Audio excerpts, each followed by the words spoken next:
नमस्कार। कल तक मैंने आपको कोसोवो से अपनी वापस की यात्रा, भारत, अपने प्रदेश, अपने शहर और अपने गांव के बारे में बताया। ये भी बताया कि कैसे 20 दिन बीत गए, कतई पता नहीं लगा। वापस जाने का समय आ गया। वो लिस्ट हमारे पास रेडी थी जब समय समय पर लोगों ने भारत से सामान मंगाने या भारत से कुछ अपने पसंद की चीज़ लाने के लिए कहा था। पहला तो मेरे दिमाग में था कि जिप्सीज़ के लिए वो सीडी ले आएंगे। मैं स्वयं नाका गया। लखनऊ का जिन्हें आइडिया है, नाका कोतवाली के पीछे इलेक्ट्रॉनिक्स की बहुत बड़ी मार्केट है। अब तो उसका फैलाव बहुत ज़्यादा हो गया है और वो ऑलमोस्ट रेलवे स्टेशन से थोड़ा पहले तक इसका विस्तार हो गया है। उस समय सीडी और सीडी प्लेयर का ज़माना था। सीडीज़, पायरेटेड सीडीज़ जो थी वो सब वहीं नाका की मार्केट में मिलती थी। ओरिजिनल सीडी तो बहुत महंगी होती हैं। पायरेटेड सीडीज़ फिल्मों की, फिल्मी गानों की, सीरीज़ की या किसी इम्पोर्टेंट टीवी के ड्रामा की, ये सब वहाँ नाका में मिलती थी। और अगर आपकी जान पहचान है तो 20-25 रुपए की वो सीडी आपको 10 रुपये में मिल जाती थी। बहुत बड़े पैमाने पर सीडी का ये काम होता था और लखनऊ से ही प्रदेश के अलग अलग ज़िलों में रोज़ सवेरे सवेरे अलग अलग ज़िलों से लोग आते थे और बड़े बड़े थैलों में, बैग में भर के सीडीज़ ले जाया करते थे। मैंने उनको बताया कि कुछ पुरानी फिल्में, खासकर राज कपूर की, और कुछ नई फिल्में शाहरुख खान की, जिसका वहाँ पे जिप्सीज़ के बच्चों ने जिक्र किया था, और माधुरी दीक्षित के बारे में वहाँ जिक्र किया था। जिप्सीज़ के जो छोटे बच्चे और बच्चियाँ थीं, तो जो मेरे मुझे याद आया वैसे ही करीब 25-30 सीडी मैंने इकट्ठा की। और वो सब एक बहुत 25-30-40 सीडी आपको बहुत छोटे से पैक में आ जाएगी, वो ले गया। इसके अलावा हमारे इमरान भाई भी पाकिस्तान गए हुए थे। उन्होंने भी जब उनको पता लगा कि मैं जा रहा हूँ तो उन्होंने कहा, साहब मुझे मिठाई चाहिए, इंडियन मिठाई, लखनऊआ मिठाई। चौक की एक दुकान का उन्होंने जिक्र किया कि हमारे बाप दादा चौक की किसी मिठाई की दुकान का जिक्र करते थे। हालांकि जिस दुकान का वो जिक्र कर रहे थे वो अब शायद नहीं है वहाँ पर, लेकिन 2 पुरानी मिठाई की दुकानें थी वहाँ। लेकिन ज़्यादातर वो लोग मिल्क और मिल्क प्रोडक्ट बनाया करते थे, जिनको यहाँ से इतनी दूर तक ले जाना बहुत मुश्किल था। ऐसी कोई भी मिठाई जो रिस जाती हो या जिसमें शीरा हो, वो शीरे वाली मिठाई ले जाना बहुत मुश्किल था, क्योंकि अब तो वही 30-35 किलो का जो आपका स्टैंडर्ड लगेज है वही आप ले जा सकते थे। कपड़ों के बीच में ले जाना, अब वहाँ चूँकि हल्का फुल्का मौसम सर्दी का ख़त्म हो गया था, तो कुछ और कपड़े जो जैसे कोट पैंट, हम लोगों की वहाँ पर जो मेडल परेड होती है 6वें महीने में, मेडल दिया जाता है अगर आपका काम बिल्कुल ठीक ठाक है और आपके ऊपर कोई इंक्वायरी या कोई डिसिप्लिनरी एक्शन नहीं हुआ है तो आपको पीस कीपिंग मेडल दिया जाता है। ये बड़ा भारी प्रोग्राम होता है। हर देश, जितने कंटिजेंट वहाँ 32 देशों के थे, सबके अलग अलग मेडल डे हुआ करते थे, मेडल परेड हुआ करती थी। और ज़्यादातर जो कमिश्नर वहाँ यूएन के पुलिस कमिश्नर होते थे वो मेडल डिस्ट्रीब्यूट करते थे। उसके लिए भी कपड़ों की थोड़ी आवश्यकता थी। वो सब कपड़े थे और साथ में अगर ये शीरे वाली मिठाई आप ले जाते तो वो ख़राब होती। मैंने उस समय बिल्कुल नया नया लखनऊ में 56 भोग एक प्रतिष्ठान है मिठाइयों का, बिल्कुल नया प्रतिष्ठान है, जो पुराने ट्रेडिशनल मिठाइयों की दुकान थी उनसे एकदम इतर नया लड़का रविंद्र, वो नई एजुकेशन लेके एमबीए के लिए आया था। उनके फादर लोग तो, उनके पूर्वज तो वही दुकान पे भट्ठी पर बड़े से कड़ाहे में पूरा नंगे पेट और बड़ी बड़ी कढ़ाई को चलाते हुए, जो पुराने हलवाइयों के बारे में आपके जहन में जो चित्र उभरता है उस तरह के थे। लेकिन इस लड़के ने बहुत ढेर सारे इनोवेशन किए मिठाई में। सबसे पहले पैकेजिंग में उसने इन्वेंशन किया, चूँकि वो दुकान कैंट में है और कैंटोनमेंट के तमाम सेना के अधिकारी केवल उसी के यहाँ से मिठाई का सामान लिया करते थे। अब तो इस समय वो काफ़ी बहुत आगे निकल गया और उस समय केवल कैंट में उसकी सदर में दुकान थी।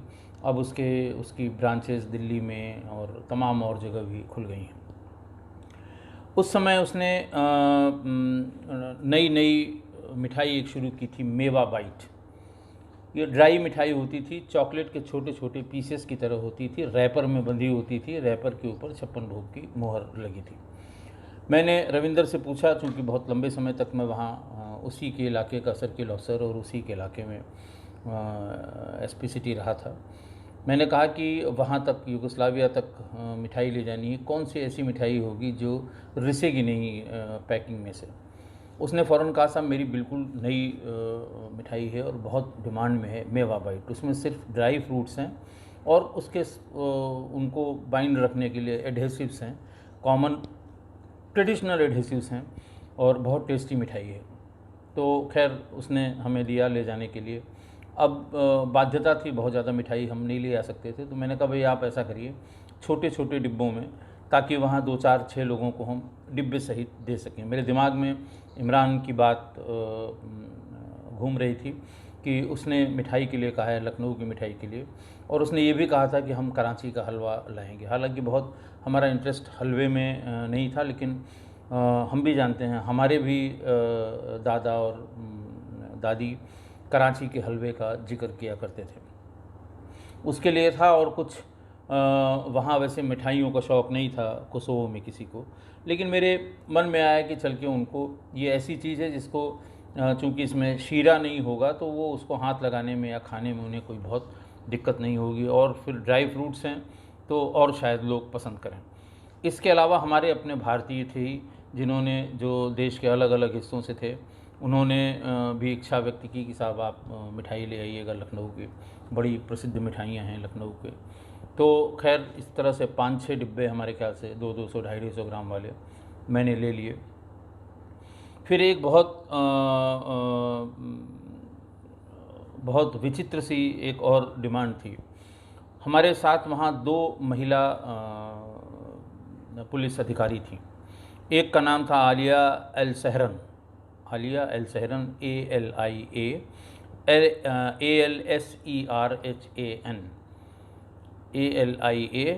ALSERHAN, Alia El Serhan. ये जॉर्डेनियन लेडी ऑफिसर थी। और दूसरी थी जेनेल मॉन्टीमेयर, ये फिलिपिनो पुलिस अफसर थी, और दोनों ही UN मिशन में वहाँ काम कर रही थी। हमसे थोड़ा सा पहले उनका मिशन आया था, जॉर्डेनियंस का मिशन आया था और फिलिपिनो ऑफिसर्स का मिशन आया था। और वो अक्सर हमारे यहाँ ऑफिस में वहाँ आ जाती थी, और वहाँ बैठ के सब चाय के समय में वो कहीं से निकलती थी तो आती ज़रूर थी, हफ्ते 2 हफ्ते में एक आध बार। और जब उनको पता लगा कि हम जाने वाले हैं, क्योंकि वहाँ और हाल चाल लेने का कोई और मतलब नहीं है, क्योंकि आप सभी जितने लोग वहाँ हैं सब अपने अपने परिवार से हज़ारों हज़ार किलोमीटर दूर हैं, तो ये एक दूसरे से पूछा करते थे कब जा रहे हैं और कब आएंगे, इस तरह की बातें। तो उनको भी ये जानकारी हुई कि हम इंडिया जा रहे हैं। उन्होंने एक किसी बॉलीवुड के गाने की क्लिपिंग दिखाई, जिनमें शायद आशा पारेख थी, और उन्होंने माथे पे एक बिंदी लगा रखी थी। कोई सॉन्ग था, मुझे सॉन्ग याद नहीं है। और इन दोनों ने कहा कि हमें ये चाहिए, इसे क्या कहते हैं। तो मैंने बताया इसे बिंदी कहते हैं, और हमारे यहाँ ये बहुत सुहाग का कारण सुहागिन औरतें लगाती हैं। वैसे तो आजकल कोई भी लगा लेता है, बट मैरिड महिलाएं लगाती हैं। तो उनका ये कहना था कि बहुत अच्छा लगता है। फिर उन्होंने पायल दिखाया मुझे कि ये उसी गाने में, और भी कई गानों की क्लिपिंग। इंडियन गाने में आपको बताऊं बहुत ज़्यादा पसंद किए जाते हैं या देखे जाते हैं किसी भी देश में। हमारे यहाँ साउथ अफ्रीकन कंट्रीज़ के जो लोग थे वो भी अक्सर मैं उनको देखता था कि हम लोगों को देखते थे या वैसे भी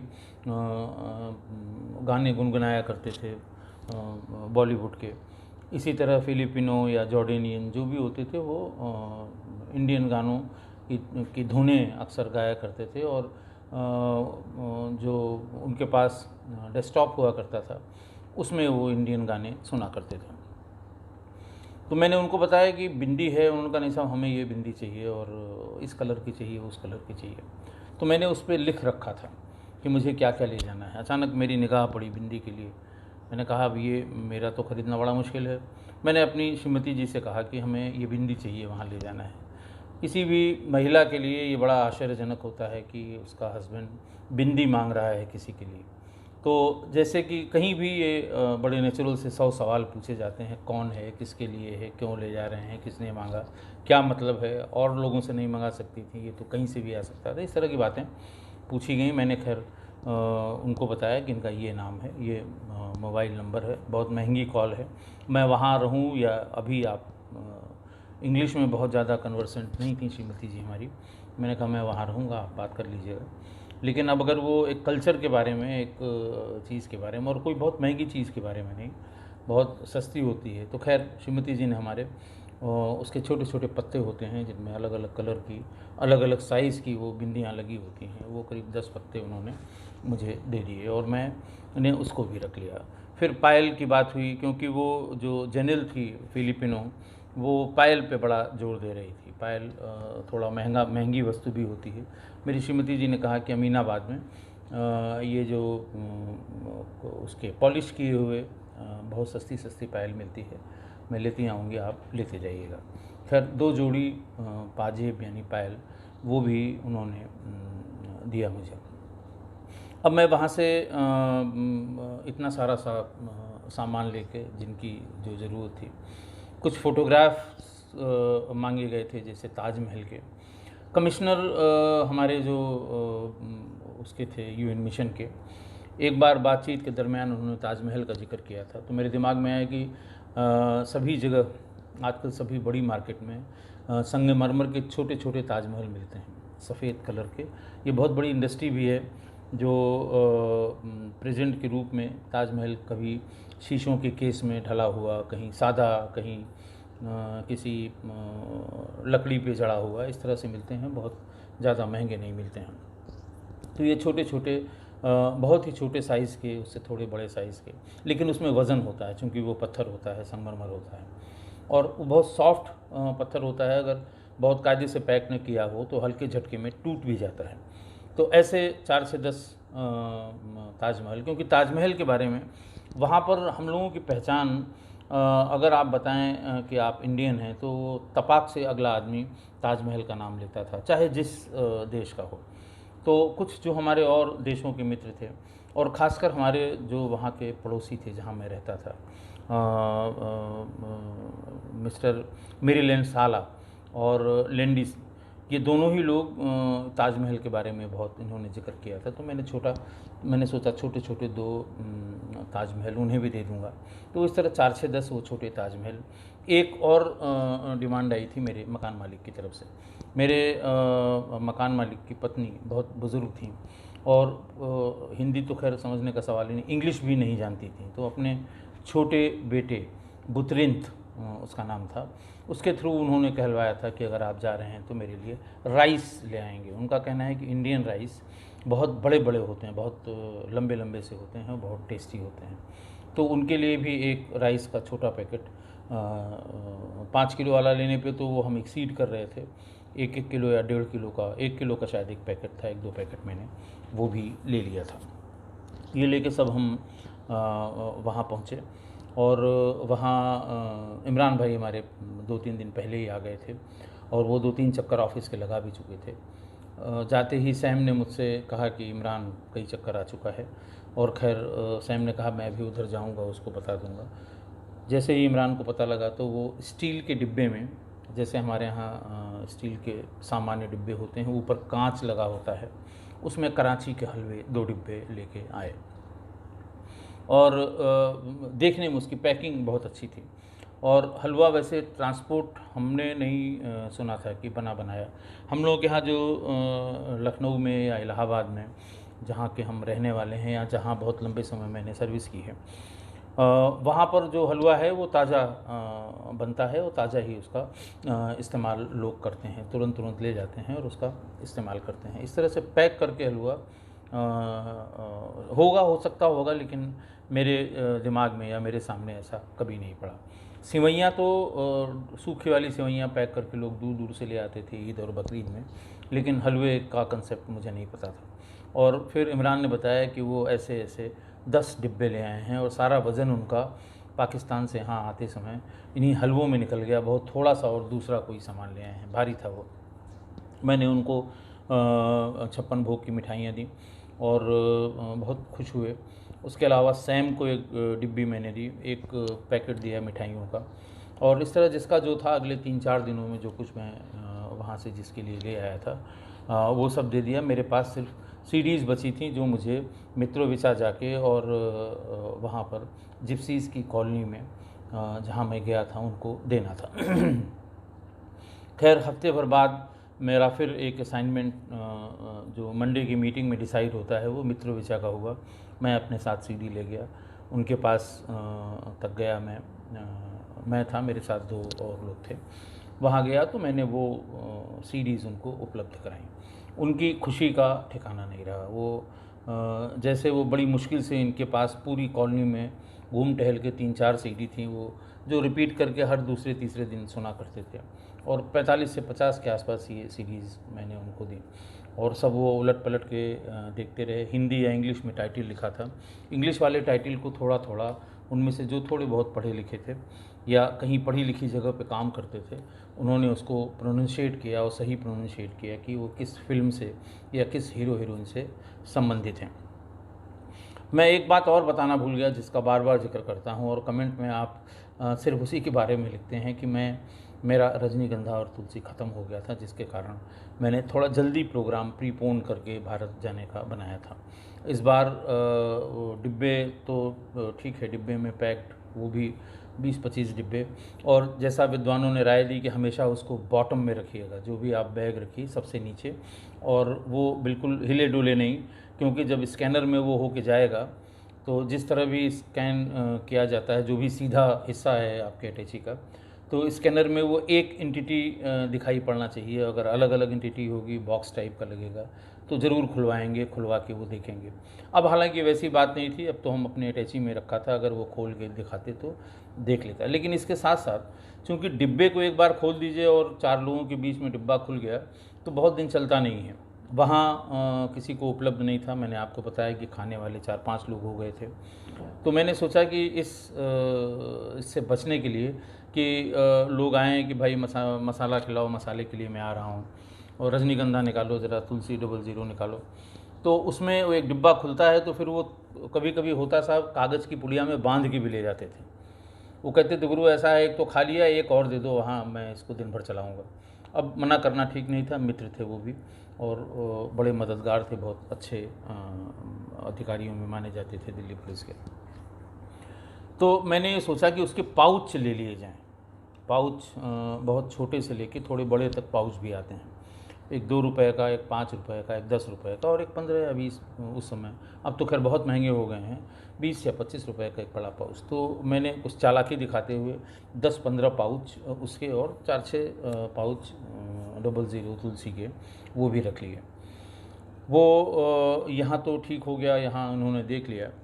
और उसके बाद जब हम इस्तांबुल के बाद, वो मैंने हैंडबैग में रखे थे अपने, वो मैंने सामान में नहीं रखे थे, इसलिए कि अगर खोलें तो एक आध पाउच में अगर कोई और इंडियन मिल जाएगा या बाकी किसी ने चाहा तो हम दे देंगे। वो 10-12 पाउच थे। और जैसे ही वो स्क्रीनिंग में निकला, उन्होंने बैग को रोक लिया, जो टर्किश ऑफिसर्स थे। और उन्होंने, चूँकि वो एल्युमिनियम की फॉयल होती है तो वो शायद एक्सरे में वो ज़्यादा चमकदार दिखी या जो भी, ये तो वो जाने उनको क्या उसमें डाउट हुआ। खैर उन्होंने रुकवा लिया, उनसे कहा कि इसके भीतर पाउचेज़ हैं। उन्होंने कहा हाँ हैं, पाउचेज़ हैं। मैंने एक्सप्लेन करने की कोशिश की, तुरंत मैंने हैंडबैग खोला, वो 10-12 थे, वो तो उनको दिखाया। उन्होंने पहले उसके कंस्टिट्यूएंट पढ़े और फिर उसके बाद फिर बड़े चूँकि हम यूएन का अपना वो कार्ड, आई कार्ड वो लगाए हुए थे, मैंने उनको सब बताया कि इस तरह से हम कोसोवो जा रहे हैं। लेकिन उन्होंने कहा कि उनमें से एक आप इसको खोलिए और खोल के अगर ये एडिबल है तो आप खाइए इसको, हम देखना चाहते हैं ये क्या चीज़ है। हालांकि उन्होंने हमसे इस तरह से बात की कि वो जानकारी के तौर पे ऐसा करना चाह रहे हैं, लेकिन सिक्योरिटी एजेंसीज़ का ये काम है और मैं जानता हूँ कि वो चेक करने के लिए ये देखना चाह रहे थे।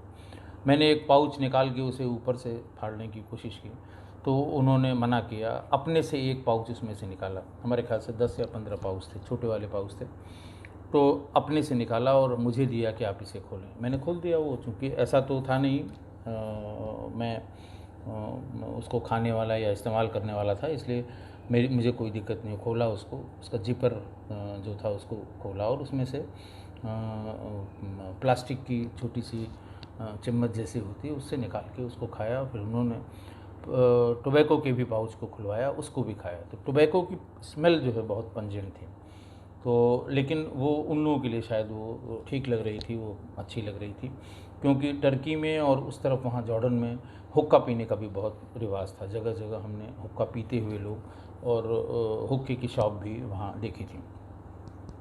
तो खैर इस पूरे कवायद में 1 घंटा लगा तब मैं वहाँ से छूट पाया। और मुझे जब मैं मिशन पे आ रहा था तब के लोगों की बात याद आई कि अगर उनको शक हुआ तो वो या तो डिस्ट्रॉय कर देंगे या रोक देंगे। क्योंकि मेरे पास समय काफ़ी था, जो हमारी कनेक्टिंग फ़्लाइट थी वो 4 घंटे के बाद थी, इसलिए समय की कोई बात नहीं थी। अदरवाइज़ मुझे वो वहाँ पर छोड़ना पड़ता। खैर मैं वापस आ गया और सबको अपना अपना सामान अपनी अपनी जगह पर दे दिया।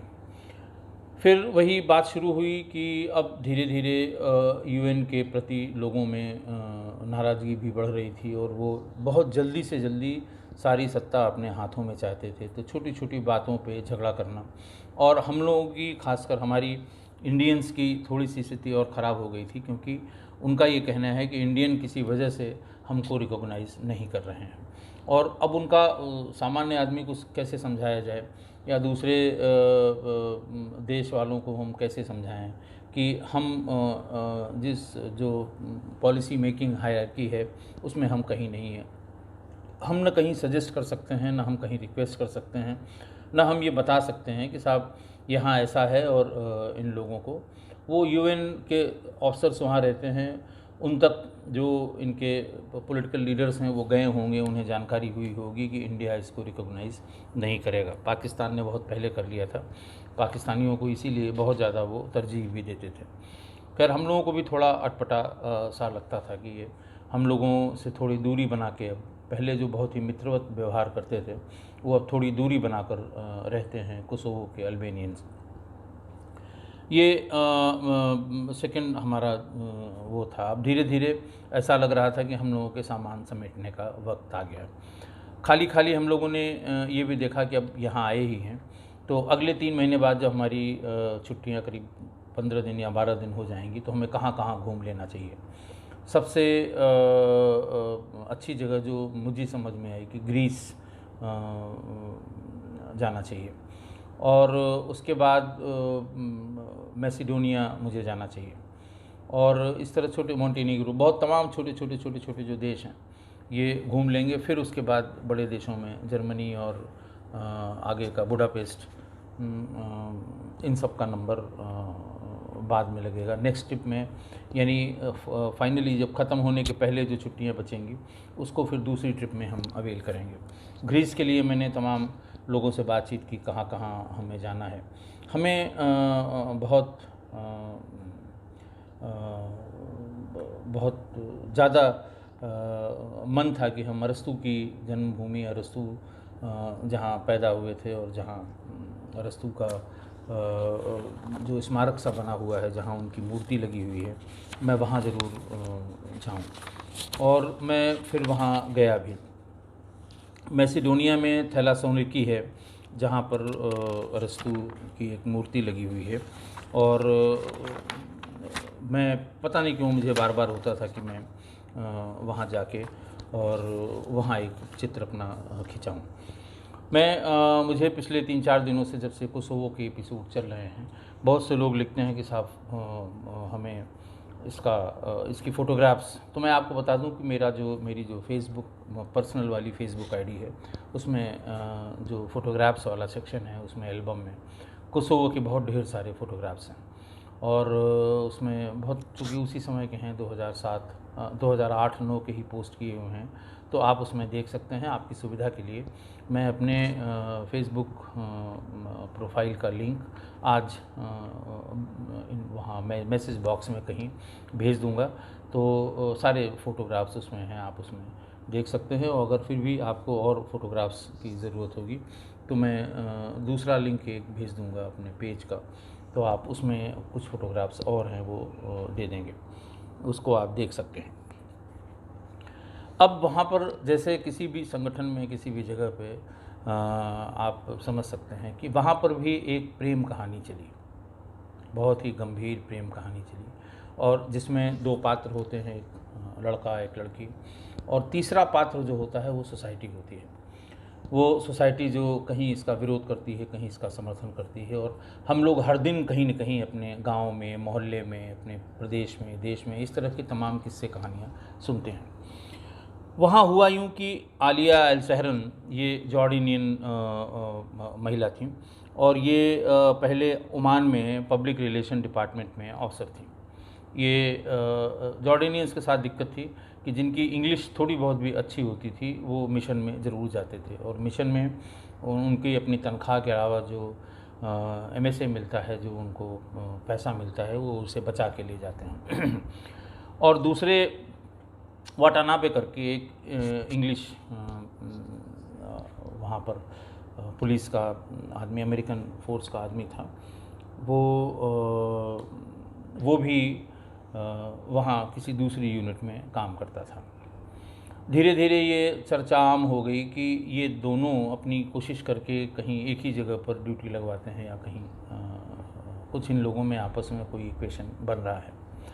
आप जानते हैं कि जैसे ही ये पता लगा तो फिर लोगों ने इस पे निगाह रखनी शुरू की, और ख़ासकर मतलब विशेषकर जो हमारे पाकिस्तानी भाई हैं, हमारे बांग्लादेशी भाई थे, ये ज़्यादा निगाह रखने लगे।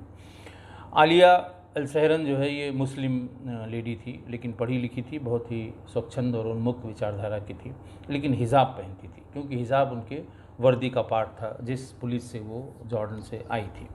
और वाटानाबे वाटानाबे बहुत उम्र दराज पुलिस अफसर था, देखने में लग रहा था बेडौल शरीर का उम्र दराज व्यक्ति था।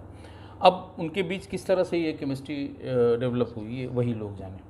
लेकिन अब हमारे यहाँ पाकिस्तानी सब एकदम बिल्कुल, जो ड्यूटी का चार्ट लगता था या ड्यूटी के बारे में बताया जाता था, सबसे पहले ये देखते थे कि आलिया की ड्यूटी कहाँ लगी है, और फिर दूसरा धड़ा था वो देखता था कि वाटानाबे की ड्यूटी कहाँ लगी है।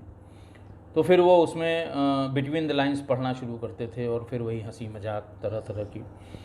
बहरहाल ये कुछ दिन तक चलता रहा, और इसी बीच में हम लोगों के जाने से पहले इसका टर्म ख़त्म होने लगा आलिया का। जॉर्डेनियंस वहाँ जो थे, जॉर्डेनियंस अब उससे ऑलमोस्ट घृणा करने की स्थिति में आ गए। जैसे ही वो दिखाई पड़ती थी, जॉर्डेनियंस गाली देना शुरू करते थे। एक जॉर्डेनियन मित्र हमारे साथ भी थे, उफुक्तान, वो इसको देखते ही अब शब्द कहने लगते थे, और कहते थे कि इसने नाम डुबो दिया, ये कर दिया, वो कर दिया। वैसा ही जैसा किसी भी सामान्य गांव देहात की सोसाइटी में होता था, वही वहाँ पर United Nations peace keeping mission में 32 देशों के पुलिस अधिकारी, पढ़े लिखे, तमाम टेस्ट पास करने के बाद, लेकिन मानसिकता में कोई कमी हमें नहीं दिखाई दी। जो जॉर्डेनियन थे, उनका ये कहना था कि ये क्यों इस अमेरिकन के पीछे पड़ी है। हो सकता है उसके दिमाग में आलिया के कुछ और मजबूरियां रही हों, वो अपने देश वापस न जाना चाहती हो, और न जाने के लिए उसे कोई न कोई इस तरह का बहाना चाहिए, वो किसी दूसरे नेशनल से शादी करे, या वो जिससे शादी कर रही है वो भी अपनी इच्छापूर्वक उसको अपने साथ अपने देश ले जाना चाहे। बहरहाल ये पूरे मिशन में चर्चा का विषय बना रहा। बराबर जब वो कभी हम लोगों के बॉर्डर एंड बाउंड्री पुलिस के हेडक्वार्टर में आती थी वो और जनरल, तो उससे पहला सवाल हमारे जो अमेरिकन मित्र थे सैम, वो यही पूछते थे अपने काउंटर पार्ट जो अमेरिकन था उसके बारे में। और फिर हालांकि सैम की उम्र और ज़्यादा थी, सैम उस समय 55 साल के या 60 साल के रहे होंगे, लेकिन वो भी मजाक करने में चूकते नहीं थे। तो उसके बाद फिर ये ऐसा पता लगा हम लोगों को कि इन लोगों ने ये जॉर्डन की गवर्नमेंट इनको वहाँ से वापस चाहती थी, क्योंकि इन लोगों ने जो उनके बाकी मेल काउंटर पार्ट यहाँ थे, इन लोगों ने इस बात की शिकायत अपने देश में की थी कि ये इस तरह से एक अमेरिकन के साथ घुमा करती है और इनके रिलेशन कुछ ऐसे लगते हैं कि ये शायद वापस न लौटे। वहाँ जॉर्डनियन गवर्नमेंट ने लिखने के लिए वाटानाबे ने अपने यहाँ अमेरिकन्स को ये कहा कि वापस नहीं जाएगी, मेरा जब ख़त्म होगा तो मेरे साथ जाएगी। फिर उतने दिन क्या करेगी इसका इस पीरियड का को डिसाइड करने के लिए इनके गवर्नमेंट से आपस में बहरहाल इतनी उहापोह हुई, इतना इसमें खतो किताबत हुई अलग अलग देशों के बीच में कि ये वहाँ यूएन पीस कीपर्स के बीच में चर्चा का विषय बन गया। हालांकि फिर वो वाटानाबे के साथ ही गई, वापस जॉर्डन नहीं गई। ऐसा बताया गया जो हमारे साथ के जॉर्डनियन मित्र थे कि अगर ये वापस गई वहाँ पर और इसकी जो फ़ोटोग्राफ्स हम लोगों के पास हैं या इसकी जो कुछ भी हम लोगों के पास एविडेंसेस हैं, अगर वो वहाँ प्रस्तुत की गई तो ये नौकरी से भी निकाली जाएगी और इसको वहाँ जॉर्डनियन लॉ के मुताबिक वहाँ सज़ा भी मिलेगी। हालांकि ये कुछ दिन तक तो इसकी फ़ेसबुक प्रोफाइल पे जाएंगे बहुत खुश लगी। और इसका एक बेटा भी है, इसका नाम इसने रूही रखा, अपनी तरफ से रूही रखा, और हस्बैंड की तरफ से इसकी स्पेलिंग कुछ ऐसी रखी कि जो इसका हस्बैंड या अमेरिकन जो इसको प्रोनाउंशिएट करते हैं वो इसको यूही कहते थे और ये इसको रूही कहती थी। इसकी स्पेलिंग RYOHIE रखी गई, रूही वाटानाबे। तो फेसबुक पोस्ट में ये बीच में तो अपने हस्बैंड के साथ जहाँ जहाँ जाती थी उस अमेरिकन के साथ वो पोस्ट इसकी आती रहीं, लेकिन बाद में पिछले 2 साल से मैं ये देख रहा हूँ कि ये अब केवल अपने बच्चे के साथ ही, वो काफ़ी बड़ा हो गया, हमारे ख्याल से 12-14 साल का हो गया होगा, तो 12 साल का होगा कम से कम। तो अब वो केवल उसी के साथ उसकी फ़ोटोग्राफ्स हैं और उसकी प्रोफाइल में अब उसमें विडो लिखा हुआ है। हालांकि उसमें कहीं भी ये जिक्र नहीं है और मेरा पूछने का कोई मतलब नहीं है इतनी दूर से। हालांकि उसमें तमाम आप देखिएगा कि उसने तमाम पोस्ट वो बिंदी लगा के, पायल पहन के, बहुत ढेर सारी पोस्ट लिखी हैं और इंडियन कल्चर के बारे में लिखा है। और उसमें ये भी लिखा है कि ये मुझे इंडियन कंटिजेंट के फला ने इंडिया से आते समय ला के प्रेजेंट किया था। लेकिन अब उसकी रिहाइश ब्राज़ील में है, सैन पाउलो में उसकी वो रह रही है, जो जैसा फेसबुक की उसमें है, बहुत एक्टिव है फेसबुक पे। लेकिन न मैंने कभी पूछा, न उसने किसी पोस्ट में ये जिक्र किया कि अल्टीमेटली उसके साथ हुआ क्या। लेकिन उसके साथ में जो जनरल मॉन्टमेयर थे, कि मैंने उससे पूछा था कि क्या हुआ आलिया का, तो उसने कहा शायद उसका डाइवोर्स हो गया है और उसको वहाँ अमेरिकन्स ने बहुत तंग किया, बहुत ज़्यादा तंग किया और इसीलिए वो ब्राज़ील में जाके बस गई है। वापस वो जॉर्डन जा नहीं सकती और अमेरिकन शायद अब उसको एक्सेप्ट ना करें। अपने बच्चे के साथ खुश है और वहाँ कोई नौकरी करती है। हालांकि ये भी बताया है कि उसके पति वाटनाबे जो हैं वो अभी भी शायद उससे मिलते हैं या कुछ उसे पैसे का सपोर्ट करते हैं, लेकिन ये उनका व्यक्तिगत मामला है। मेरा कहने का आशय सिर्फ ये है कि जो समाज जो हम यहाँ रोज़ सुनते हैं कि किसी लड़के के संबंध के बारे में समाज की कितना समाज को झेलना पड़ता है अगर वो उनके सामाजिक नियमों के मुताबिक ना हो और उनके सामाजिक नियमों के खिलाफ हो, तो उसे कितना सहन करना पड़ता है। वो चूँकि सभ्य सोसाइटी थी, वहाँ मिशन में सब पढ़े लिखे लोग थे, लेकिन कमोबेश स्थिति वहाँ भी यही थी। आज बस इतना ही। इसके बाद में फिर अगले पार्ट में आपको अपने यूरोप के तमाम देशों की ट्रिप के बारे में बताऊंगा। बहुत बहुत धन्यवाद।